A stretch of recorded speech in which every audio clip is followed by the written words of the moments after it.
Mwakani tuna AFCON. Wenzetu katika kutokana na wageni mbalimbali ambao watakuja katika masuala ya AFCON.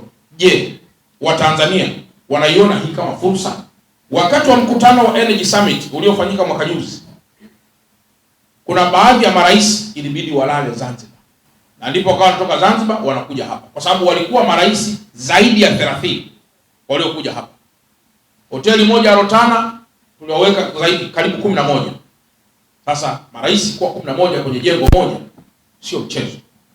Kwa hiyo kikao hiki pia kiendelee kufungua fursa kuhusu umuhimu pia wa kuongeza tija za mahoteli na vitu vingine vya namna hiyo, na hasa kuelekea kwenye upande huu wa AFCON. Lakini katawala mkoa kikao hiki pia kiendelee pia kufungua fursa mbalimbali za mfumo wa ujenzi wa miradi ya maendeleo kwa mfumo wa PPP.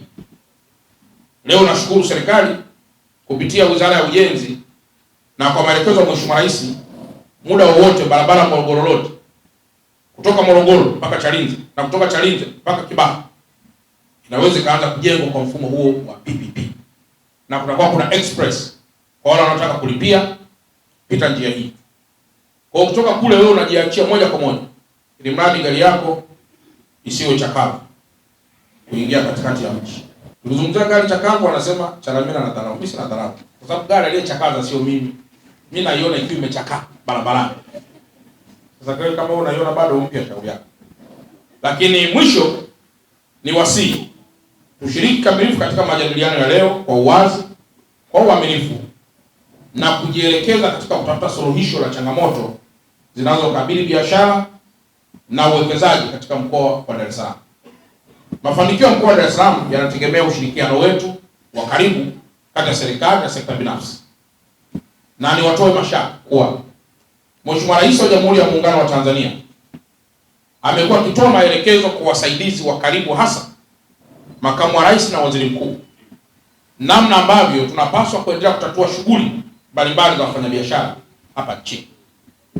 Lakini zaidi pia mnapojadili mambo hayo, katawala mkoa kwa hapa na mkuu wa wilaya kwa niaba ya mkuu wa wilaya wote, bado narudia, msiuangalie mkoa wa Dar es Salaam kama mkoa.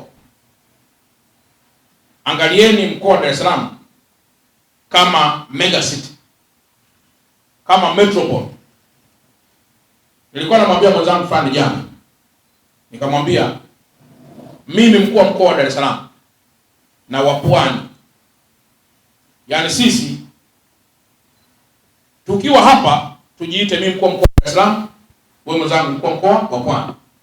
Lakini katika mipango mkuu wa mkoa wa Dar es Salaam, mkuu wa mkoa wa Pwani wanajidissolve, wanakuwa kitu kimoja. Global TV, kimbilio la wasio na sauti. Tupigie sasa.